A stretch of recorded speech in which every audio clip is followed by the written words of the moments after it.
Sahanam Bhavatu Sahanam Bhunaktu Sah Veeryam Karavavahai Tejasvinavadhitamastu ma vidvishavahai.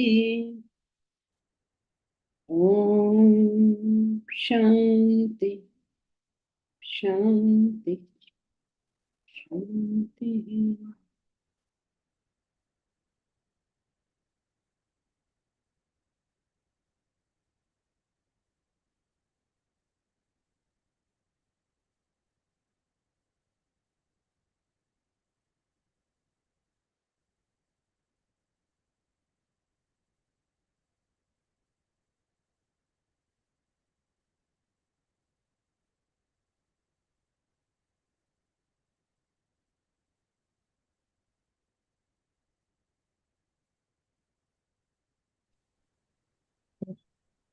Hari Om, everyone. So, group one was myself, Elsie, Sahadev, Rahul, Deepak. I was the questioner and monitor. Question: which, while following one's conviction, others may sometimes be antagonized? Is it possible to avoid this? How? If not, how does one deal with this situation? We had an answer. One, following your conviction in the pursuit. I'm sorry, I can't read properly.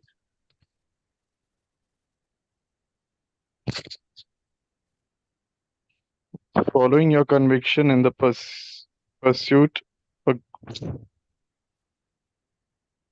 it's appearing blurred to me. Is it clear to everyone? Yes. Yes. If it's fine, I can read it. Okay, please go ahead. Thank you. Following your conviction in the pursuit, a goal/ideal calls for a lot of sacrifices from you as well as your loved ones. Since time, energy, and resources are limited, one would necessarily obstruct the desires of loved ones and possibly antagonize them. Since it may not be possible to avoid this entirely, having open communication with your loved ones is a starting point to solving this.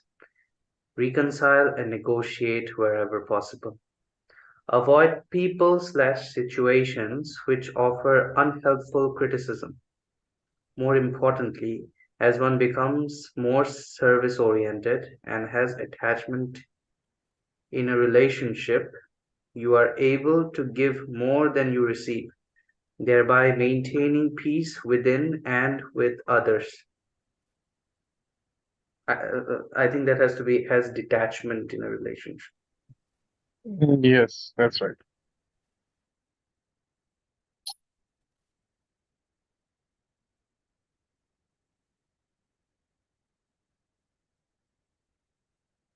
Can I see the question again, please?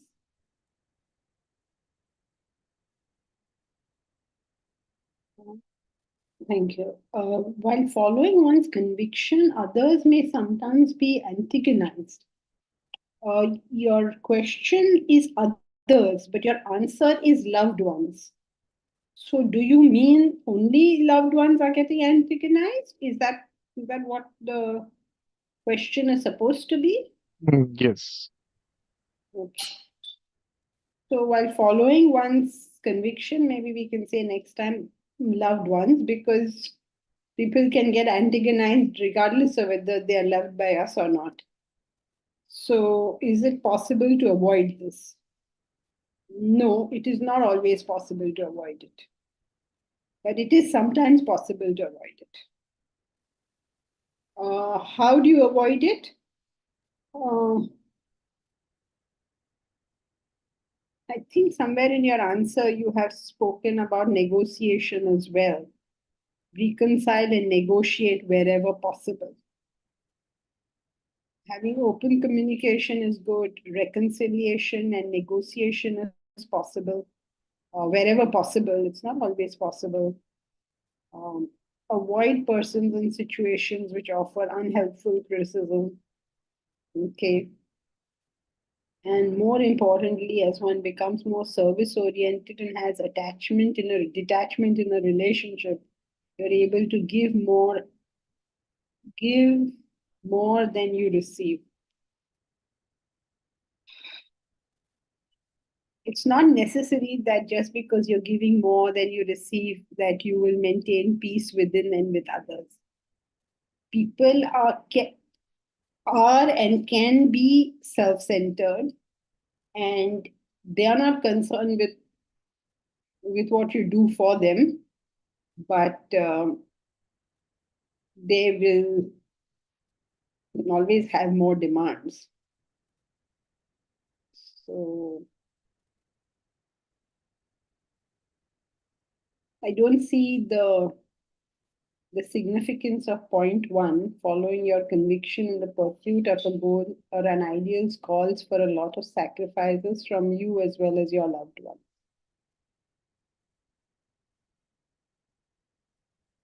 Okay, so maybe you're trying to say that sometimes they will not be able to be appeased. Maybe that's what you're saying.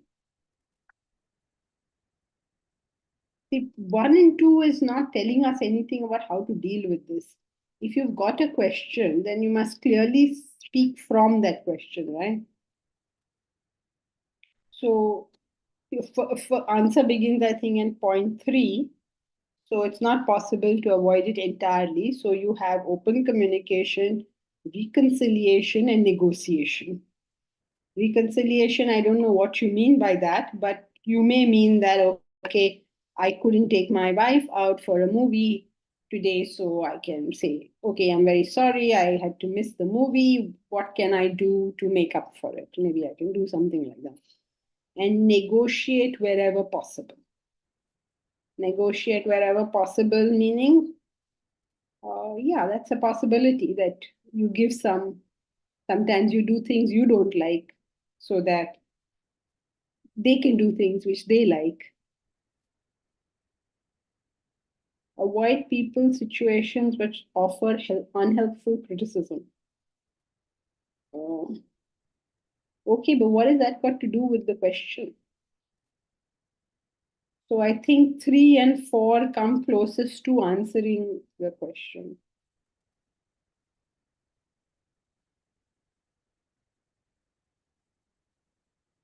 So let's go back to the question. Others may sometimes be antagonized. Is it possible to avoid this? No. Sometimes they will be antagonized. If it is possible, I suppose, to how we don't have to answer because the answer is no. If not, how does one deal with the situation?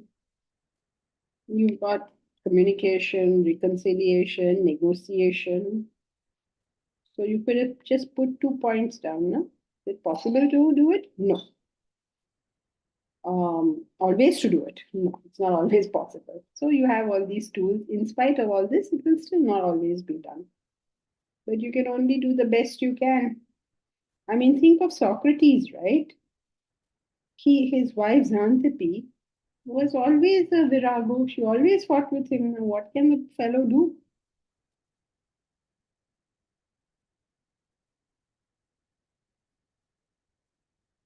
So at least I hope it's clear that 1, 2, 5, and 6 have really nothing to do with the question as it stands.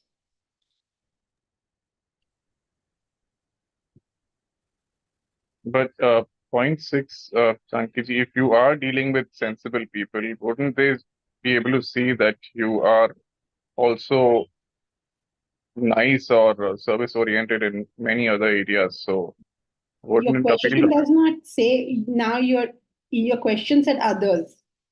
Then we made it loved ones. Now we're making sensible loved ones. You can't keep changing the goalpost. If they're sensible, then why will they be antagonized in the first place? They can see what you're doing. because we are a weird mixture of attachment and goodness? Okay, so how does therefore, that make a person sensible? so when you are service oriented, you may appeal to the good side, right? Not always. Not always. That's the whole deal, right? That's the whole point. Not always. You may sometimes, you may not sometimes. Okay, but therefore the point is redundant, or does it apply here? No, it's redundant because your question is the question is this that it's all not always possible. And when it is not possible, how does one deal with the situation? That's your question. So your answer is no, it is possible. Always. That's impossible. It's not always possible. Sometimes they will not understand. Students who decide to go to class or something, go join the academy, their parents may not be for it.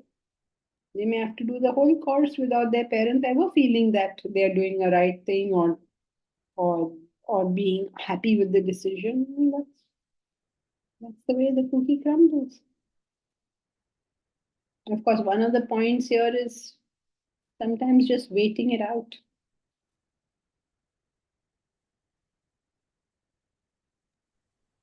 Sorry, meaning? Let's say a student has joined the academy and 3 years the parents have been very, very unhappy. What can you do? Will you give up your course because their parents are very, very unhappy? Sometimes you just wait it out. Maybe after 10 years, they'll become happy with you.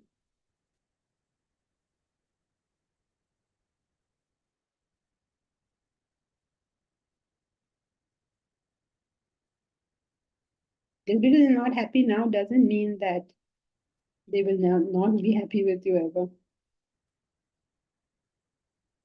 Deepak, you have something to say?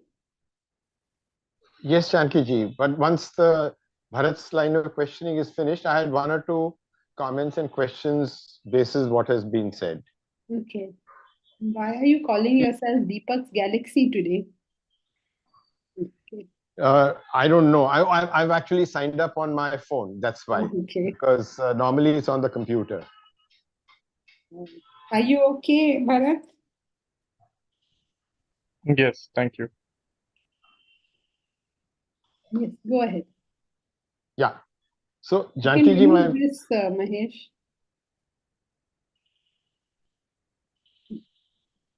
yeah, Jankiji. So my question was, so the answer to the question is that no, it is not always possible to, not to antagonize others. In which case, the short answer is that you have to revisit your conviction, and if you're correct, then you stick by it, and then you hope that over time the person will be able to see, and in the short term you mitigate it with what you were saying. So those actions of negotiating, soothing, calming, and trying to make up, etc., are only kind of stopgap arrangements. It doesn't change the basic situation that you have to then stand firm on your conviction, a la Socrates. Yeah. Right? Would that be correct?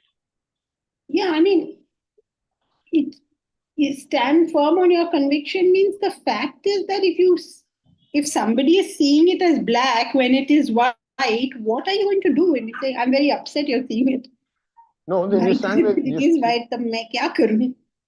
wait, no, but then you have to just say you have to be true to your own conscience that at best you can review it just to see if the other person has a point and that kind of thing. If not, and if you still find that what you are saying is what you would like to stand by, then you, to thine own conscience, be true. Yes. Except that when you put it like that, it just sounds like something you have sort of, it's like my theory is better than your theory. And we are not talking about the theory. It's like we're talking about the actual, I don't know how to put this. Um, suppose I say that I have to, I don't know what. We have to see some movie. right? And seeing this movie is very good for us, so we have to see it. Now, everybody doesn't have to buy into my opinion. But on the other hand, if I'm dealing with a fact, such as it is day now, then it's a fact, right? It's not my conviction, it is like a fact. So we have to distinguish between when I'm dealing with facts and I'm dealing with theories or opinions. I mean, I have to make that distinction. That point is very, very opinion, yeah. If it's my opinion, then well, I mean, anyone can have any opinion. But if it's a fact and you're denying it, then now, like what? Like, there's nothing I can say about that. Yeah, that point is well taken. My second line of thinking was on item number 5, though that's not truly addressing the question at hand, as you said, but the term has been used, unhelpful criticism, right? My question is, how does one know that it is unhelpful? How do we define an unhelpful criticism? And secondly, and more importantly, how do we determine that this is an unhelpful criticism in the light of the fact that we also say that whatever may seem poison at the beginning may be nectar at the end. So it may be sounding unhelpful to us now, right? But it may actually be helpful in the long run. So I'm just trying to get clarity on this total concept of unhelpful criticism as has been used here in this answer. Okay, that the group will have to tell you what they mean. They probably mean something like nagging or just running a person down and things like that. But the group will answer whatever they want to say.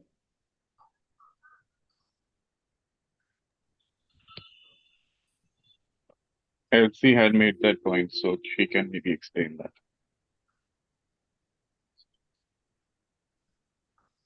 Jankiji, if you are so convinced about your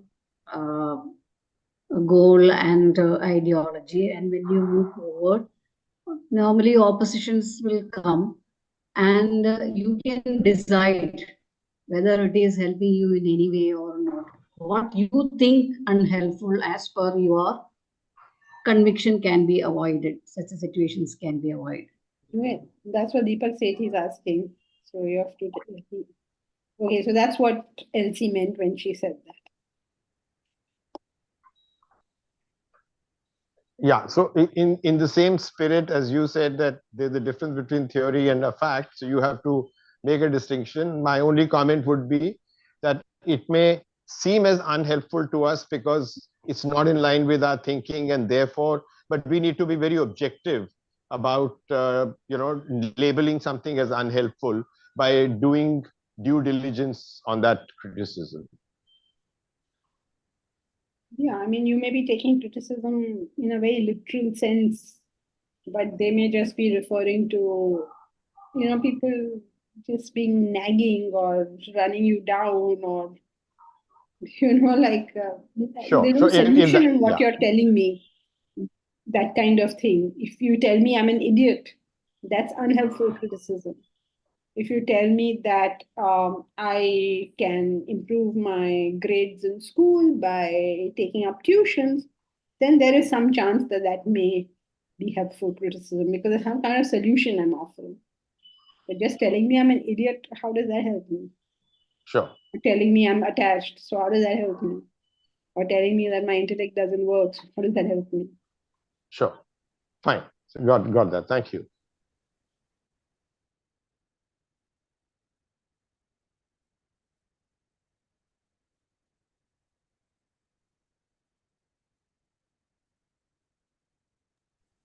Group 2, I was the monitor and Kalyan was the questioner. The other members were Komal, Milind, Devika, and Geeta. Could you move on to the question was... The questioner here?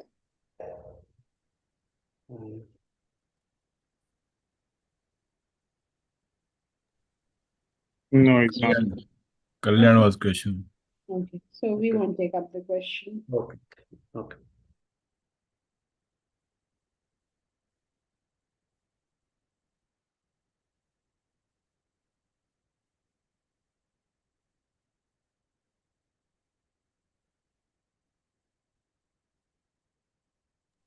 Only 2 questions, Jankiji. Oh, that's it? Oh, okay, fine. So do you all have any If it's other questions? possible, okay. Is Rahul Roy here? No, no. Oh, what's the question? Okay. Okay, it's fine. It's fine. I'm sorry. Yeah, we can move. Can someone adopt the question? If anybody wanted to adopt the question, they would have said so.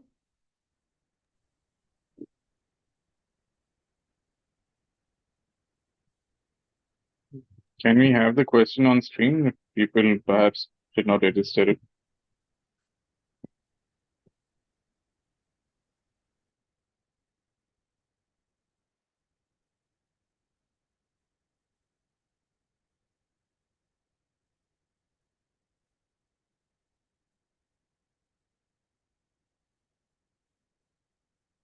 Okay, I can adopt the question. I can means what does I can mean? Okay, Either you have this question or you don't have this question. okay, I will adopt the question. Mhm. If all vasanas are exhausted upon self-realization, then how can prarabdha vasana still continue upon self-realization? So your original statement is obviously incorrect. All vasanas are not exhausted on self-realization because prarabdha vasanas still continue.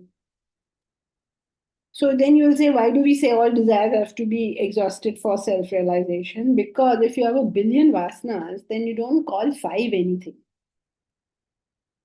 Your prarabdha vasana are 5, 10 vasanas. You began with a billion vasanas. All of them are gone now. What are you talking about prarabdha vasanas? And prarabdha vasanas are also a very peculiar form of vasanas in the sense that there's no active desire really there. Like, what shall I say? Suppose you're a. Can you remove the question now, Mahesh? Suppose you're a woman or a man. There's no active desire to be a woman or a man, right? You're just continuing whatever it is you had. So, or if you're Indian or whatever, you're born to particular parents or whatever it is. So prarabdha vasanas are those vasanas which cannot be exhausted through knowledge. They have to be exhausted through experience. You're familiar with that definition, right? So when you say all vasanas are exhausted through knowledge, we're talking about those over which you have some conscious control. If you have no control over it, suppose we tell Komal, you should be a man. And that's very unhelpful criticism because there is nothing she can do about it, right? How can we turn to a man by reading a book or something? So when you have to, when you have, where you have conscious control, where you have conscious desire, all those will go away. But where you are unconscious, like the color of my skin now, whether I'm a terribly ignorant person or I'm a self realized person, the color of my skin will continue to be the color of my skin. There's no active desire there. Therefore, you say all. But if you be very technical, then you cannot be all, obviously. So the vasanas are there. Then why do we say all? Because all conscious desires, not over, we can't talk about things over which you have no control. Isn't it? You can't say a tiger is a criminal because he's killing creatures. Because no conscious control, you cannot punish a tiger for that. But if a human being does exactly the same thing, just kill somebody and then eat up that person, then or not person, maybe an animal, then you would maybe call him a criminal. So where there's no conscious control, where there is no active this thing, what can anyone say or do?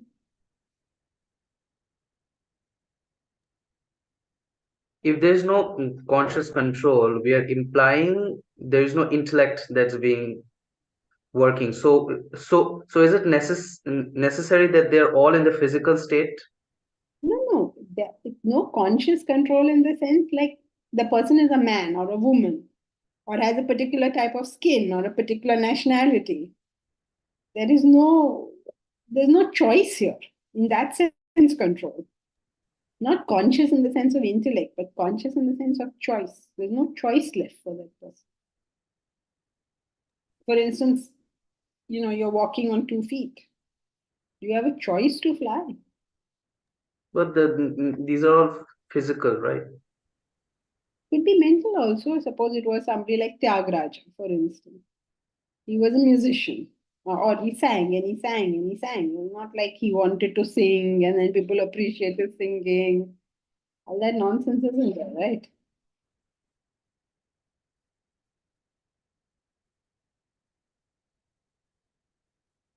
So him singing is not conscious. How is it not conscious? Like a bird sings. Not conscious. I don't know what you're understanding by conscious. It's not an act of choice. A bird sings not because they choose it.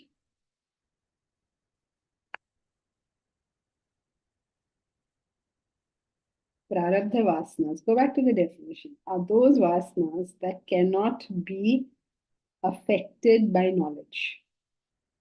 They can only be exhausted through experience. So they're choiceless.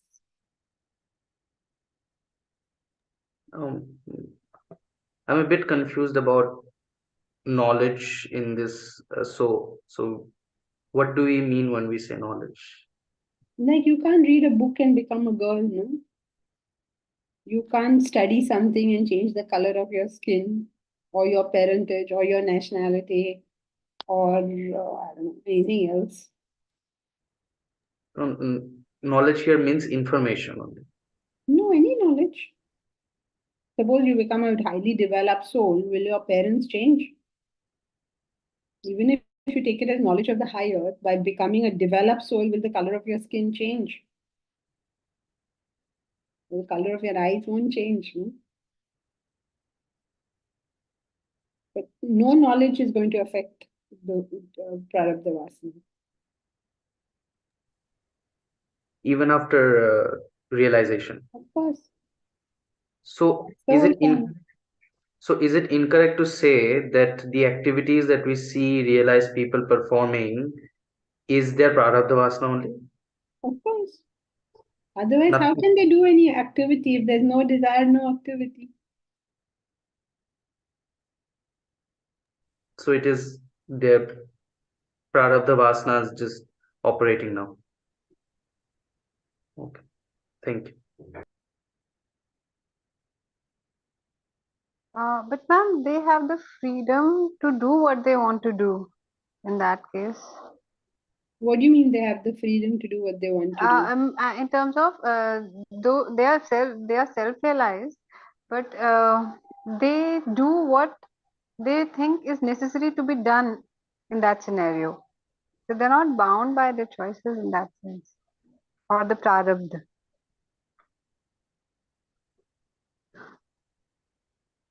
You have to try and understand it like an animal's behavior in some sense. Like when the animal is thirsty, it will drink water. When it's hungry, it will eat food. It lives, it's not like it's choosing or anything, it's just doing the most normal, most natural thing. We think of it as, oh, I'm making a choice and this and that. They're just living a natural life. There is no conscious attempt at anything. Suppose it's time to eat and that there is nothing to eat. Well, then there's nothing to eat.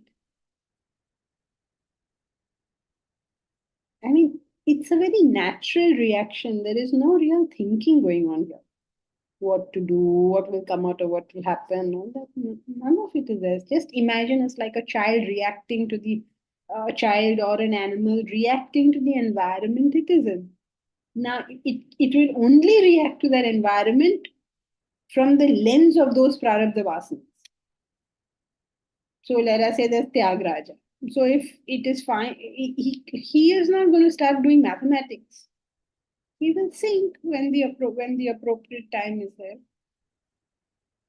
I mean, it will only be from that particular personality, right? Anyway, don't struggle so much to understand how a self-realized person functions because we really can't understand. It's in a different realm. Right. Thank you. Reshma, you had raised your hand. Yes. So regarding the Prarabdha Vasana, which you said that because it has to be experience, cannot be removed by knowledge. So, like for example, maybe this is a modern thing that like one can change their gender if they choose to. So then in that case, is it that the person had the prarabdha for that, and that's why they were born in a time where this option was available to them? I don't know. That's all speculative. But if you do change your gender, then your gender was not Prarabdha Vasana. Because by definition, Prarabdha Vasana is those things which you cannot change. If you did end up changing it, then that's not a Prarabdha Vasana. It could have been your Sanchita Vasana. If it had been, if the other gender had been your Prarabdha Vasana, you would have been born there. Okay, but the other possibility also exists, right? Like it could be anything. Could be anything, meaning? Like I said, choosing to be born in a time where that option is available. Okay, you can say that. No, I'm just trying to We are understand. assuming that it is available now, it wasn't there earlier. But Mahabharata gives us reports of this, right? So I don't know, these are speculation. Okay.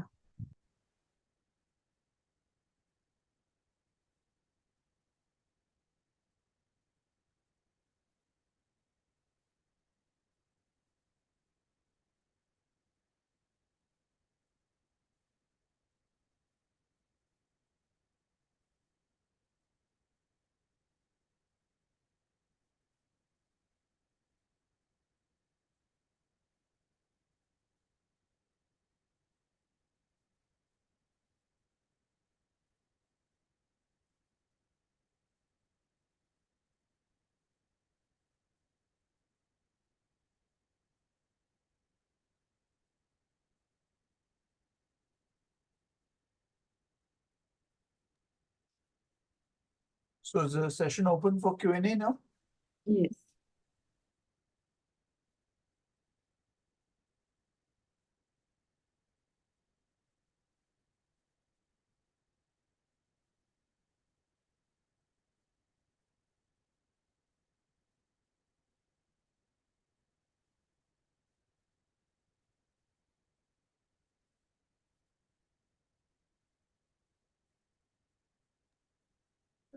Jankiji, supposing, no, I mean, we have a lot of vasanas, but is knowing the specific vasanas of any use? Isn't it like what we are doing here through while we were discussing prarabdha, vasana, etc.? That's what I was thinking. I mean, if something is causing me agitation, then that will go away with knowledge. But what it is, where it came from, that is not important to get into, is it? Isn't it? No, don't need to. Firstly, there is no way you can tell what is your prarabdha and what is your sanchita. You can't tell. So there's and there's no point in telling it. The only reason that whole discussion comes is if you claim that self-realization, if all actions come from desires, self-realization means zero desires, then a self-realized person has to have something to be able to function. So you can say, no, this is just the philosophical thing to put all the pieces in place. You can say, no, at the point of self realization, all his desires are over and he will die. You can take that stance. Suppose you take that stance, then no, all his desires got over and therefore he gave up the body. I mean, if all action, everything came to a halt, then we will have to say that all scriptures are only theories. Because no self realized person has actually told you that. If you claim that any of the scriptures are the words of the self realized master, any of the scriptures, then you have to have an explanation of why they are alive without desires. So that's the reason we have this demarcation. Yes. But in general, it seems pointless to wonder where this vasana came from. I And don't say in general. In terms of sadhana, we don't need to worry about it. right. So as sadhaks, we don't need to go into No, why. as sadhana, as sadhaks, you will understand it because you are understanding the whole picture. But as a part of your sadhana, you don't need to know the difference. Sadhana means sadhan too. So as part of what you're doing, you don't need to do the difference because you're not going to do anything based on that difference. You're only understanding it philosophically. So what's the difference between what I said, like as a sadhak? As a sadhak, you're doing jnana yoga. So as part of jnana yoga, you're understanding how the whole system operates. Okay, but as a sadhana, sadhana means the practices which you are going to now take. For that purpose, you don't need this distinction. You're not going to take any decision in your life based on that. Based on this particular vasana, where it came from. Yes, and all whether that. it is prarabdha or sanchita. Your prarabdha will go on regardless of you. So you don't need to think about it at all. Is Yes, it fair? Sanchita is something you have to do something about. So you have to think about the sanchita. We have to think about the sanchita. Yeah, I mean, you have to think about sanchita in the sense you will think about sanchita. Prarabdha, there's nothing you can do. What do you want to do about the color of your skin, the color of your eyes, that you are born in Orissa? What do you want to do about any of this stuff? No. So then what do I do with my sanchita vasanas? Do I like understand? Karma bhakti jnana. Right. So I'm not going to dwell on why I Correct. like sweets, why I dislike this particular person. That is not. No, that is now you wonder if I dislike a person, you better find out because you should not be disliking somebody. But you need not find out why I like sweets. But if you dislike somebody, then you'll have to find out why you dislike the person. Why, meaning what selfishness is playing over here that I have an active dislike towards somebody. So then we are investigating specific desires. Yes, but those are all part of your sanchita. They are not part of your prarabdha. And when do we do this? Like, I mean, in general, like. Yeah, if you're doing, it's like you're doing a wrong action, right? If you have dislike in your heart for somebody, that's a wrong action. So you have to figure out what you're going to do about this now. How are you going to deal with it? How are you going to prevent it? For which you have to understand what happened here. How can I possibly have a dislike for anybody in my heart? How did this even happen? But that could be explained in general as simple ego. That person is not catering to my wishes, so I dislike them. That doesn't, I mean, then that is not investigating what specific vasana led to this dislike. No, wait. Let's start again. Something went wrong here. You don't have to determine what is sanchita and what is prarabdha. This you don't need to do. All right. But if you're going to start dealing with the world in some way, I like that individual, I don't like that individual, then you will have to exert your intellect to find out what you're going to do about this. So what you don't do is say, okay, this is my prarabdha vasana, this is my sanchita vasana, all that you don't need. Okay.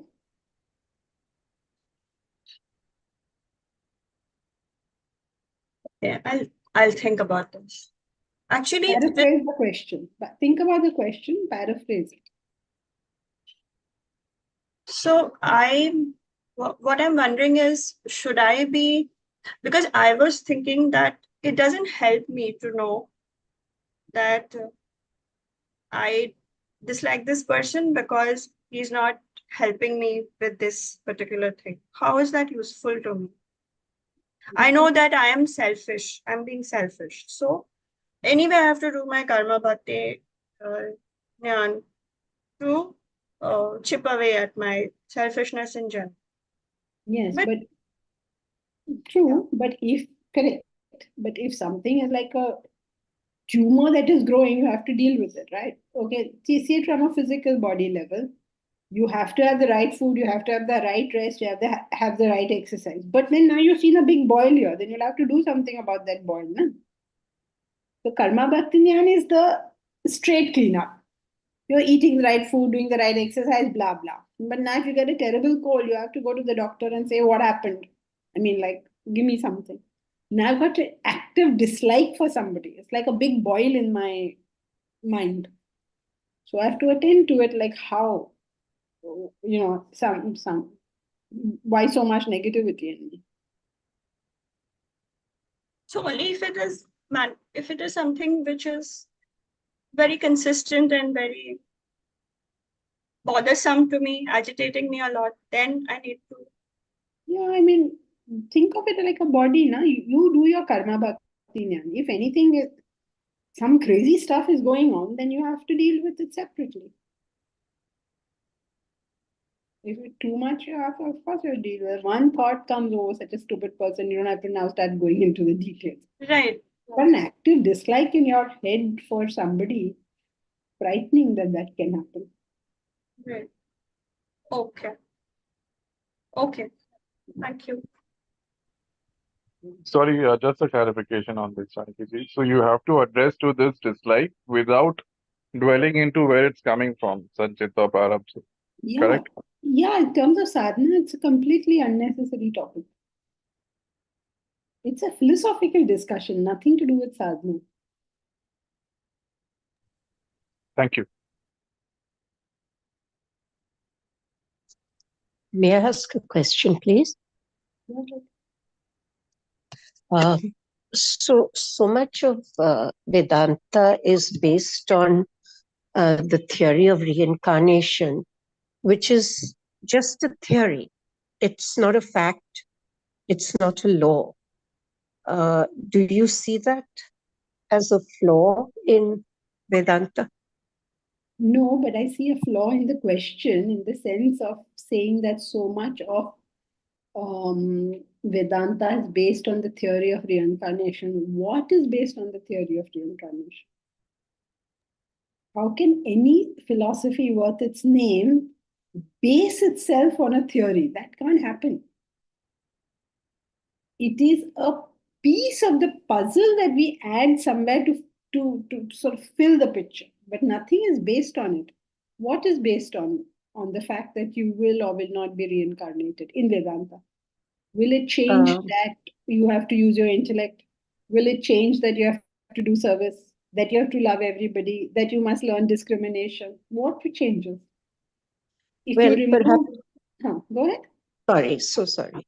No, go ahead. Go ahead. No, I'm saying perhaps your main goal in life, which would be, let's say, reaching the self. And if you think that, look, no matter how much I try, I'm not going to reach the self in this lifetime, then, you may not attempt to. You may say it's a lost cause. Let me do things differently. Yes, but Vedanta doesn't say that, right? What Vedanta says is that this is the method. This method is a method of conducting yourself in the world. And this method is such a method that if you were to do this, you will be peaceful and productive in the world and you will attain self-realization. So even if you say, no, I don't want to attain self-realization, you'll still have to do this, do whatever is given as the laws of life. Because, well, if you don't do them, you won't be successful and you won't be happy. So if you even remove this entire piece, you remove self-realization, you remove reincarnation, you remove every unknown, you still have to do this. I mean, like, what will you not do because there is self-realization or there isn't? That unselfishness is to be practiced, stands by itself. That love has to be in our hearts, stands by itself. That we must know what is permanent and what is passing, stands by itself. Even if you remove all the other stuff, all these things will still stand. But for most of us who come to Vedanta, we will feel dissatisfied if we remove the fact that there is God at all. We feel dissatisfied. But the philosophy will stand by itself.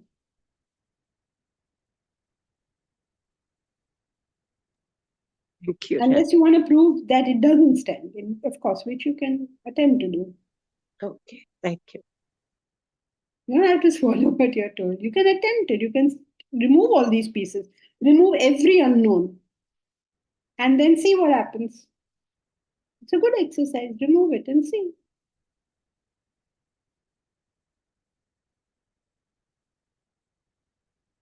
Komal, did you have a question? Yes, ma'am, I had, but I'm so sorry. I'm getting a little disturbed here and there, so I'm not able to concentrate fully. So, not much. Only thing I wanted to ask is there a difference between a self-realized and liberated person? Like Yes, if same you thing. fully realize you are not this body, mind, and ego, then there are no vasanas for that person. So that person is liberated. Means Sanchet, Prarabdha, everything is gone for that person, no? Prarabdha is when your Prarabdha goes, you die. When your Sanchit goes, you become a self-realized soul. Yeah, that's what. So there is nothing for a self-realized person. No. What is nothing? Don't Like no Prarabdha, no Sanchit, and no Agami. If he, the reason he exists is because he has Prarabdha vasanas. Okay, after death, you are liberated, and yet when you don't come back, but nobody knows whether you are coming back. It's birth. Like there is a circle. Komal. Slow down. There are two types of vasana. Sanchita means total vasana. Prarabdha means those vasanas which can be exhausted only through experience, not through knowledge. What is Agami? There is one more. What? Wait, go slowly. Otherwise, everything we can't deal at one time. Forget Agami for now. Now you just remember there is Sanchita, there is Prarabdha. Sanchita vasanas are those vasanas which are total. Sanchita means total. Yes. Prarabdha are those very few vasanas which we are born with, and when they are exhausted, we will die. Okay, because we are only born to exhaust those vasanas, that much. So when Prarabdha vasanas get over, an individual dies. When Sanchita vasanas get over, that means his whole total vasanas get over, he becomes a realized soul. A realized soul may be alive. If he is alive, then his Prarabdha vasanas are still there. Because if his Prarabdha vasanas got over, he would die. One thing I want to understand here, he'll die, again he will come back? Because some Sanchitas... Not think for yourself what you're saying. Coming back is a movement. All movement happens because of vasanas. Desires. Okay. So if they are exhausted totally, he is a self-realized person. Now, how do you know that he is exhausted? How will he know that he is exhausted? Because he knows the self. He knows the ultimate truth. Okay. Then he knows who he is, and for that ultimate self, there are no vasanas. It's complete in itself. If you have self plus vasanas is equal to individual, Jivatma. So where is the question? Okay. So self-realized and liberated is the same thing? Yes. Got it. Thank you. Milind, is it possible to have a desire for growth without mind? For example, a seed as there is no mind. It is not possible to have a desire for growth without the mind because desire means mind. It's another word for the mind. And does a seed have a mind? Yes, if it grows, it has to have a mind. But it doesn't have our kind of mind, which is a well-developed mind. It has a rudimentary mind. That is why it is alive. If there was no mind, the person would, the individual, whatever, would be dead. An amoeba has to have a mind, otherwise there won't be life. Ironically, our mind is Bahushaka. Is what? Bahushaka. Bahushaka, yes. We have a fully developed mind, nicely grown, and Chach Setji hai wo. But the others don't have such a highly developed mind. But they have to. Jankiji, without consciousness, vasanas can means exist. Vasanas will be there. No. It's not possible. No? This condition cannot arise because consciousness is all the time is there. You're talking about pure consciousness or conditioned consciousness? Pure. Yes, pure consciousness requires nothing. So what is the answer? It's not possible. It is possible. I mean, all of pure consciousness exists without anything, right? The entire universe is like maybe one dot in consciousness. So the whole rest of it doesn't have anything.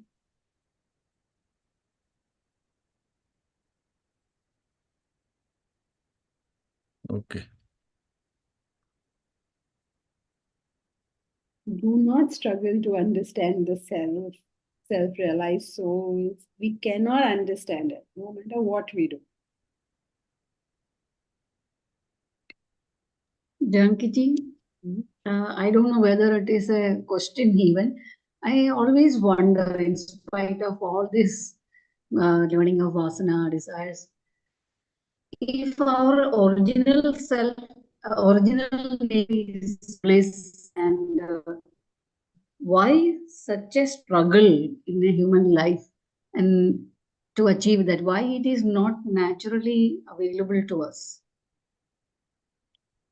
Because the flowers are blooming, birds are singing. Why can't we also be like that?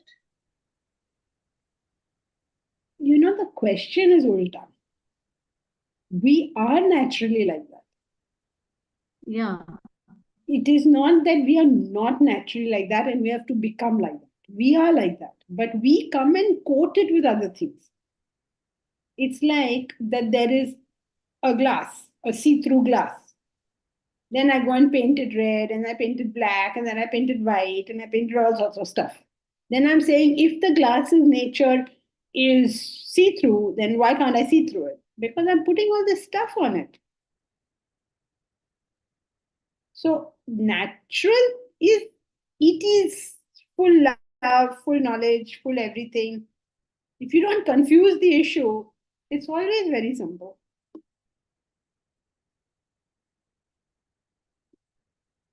But sometimes I feel that since we have no answer, we invented all this concept of vasana and all such things. You can say that, but then you just think to yourself what happens. Remove vasanas from the equation. Then think for yourself what happens as a consequence of removing those vasanas. You don't have to accept what is told you. You remove it. I did that for many years myself. I would not like this thing, then I don't like that thing, then I want to remove it. But when I remove that portion, then what happens? What will happen? Let us say we remove the concept of self-realization. Then what will happen? If you remove vasanas from the equation, what happens? You remove reincarnation from the equation, what happens?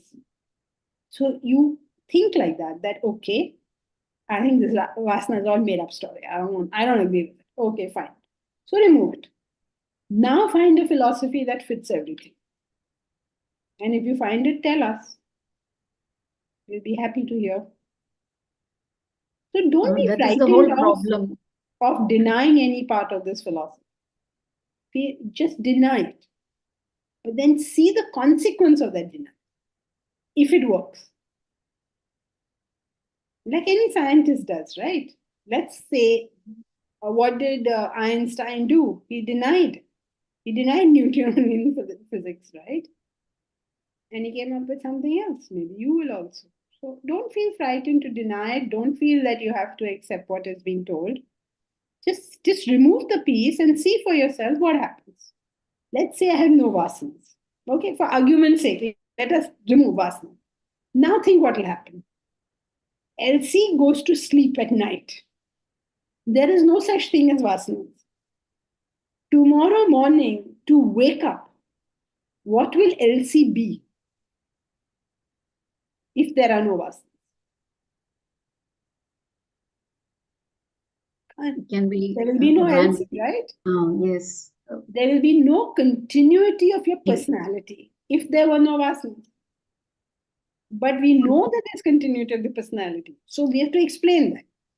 I know that yesterday I was this person and tomorrow I'm probably going to be the same person. But anyway, over a long period of time, there's continuity in my life. How am I going to explain that continuity? What is giving me that continuity? When nothing is being expressed. Like, for instance, when I go to sleep at night, zero. There's nothing there. Then tomorrow morning, I wake up again. But I wake up as exactly the same person.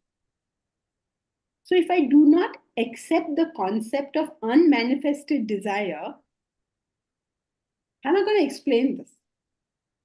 But how birds and the flowers and such things get a continuity? They are also having a continuity in their life. So therefore, they have to have vasana. Yeah. How are you going to explain that continuity? Forget day and night also. You wanted to have a ice cream before class.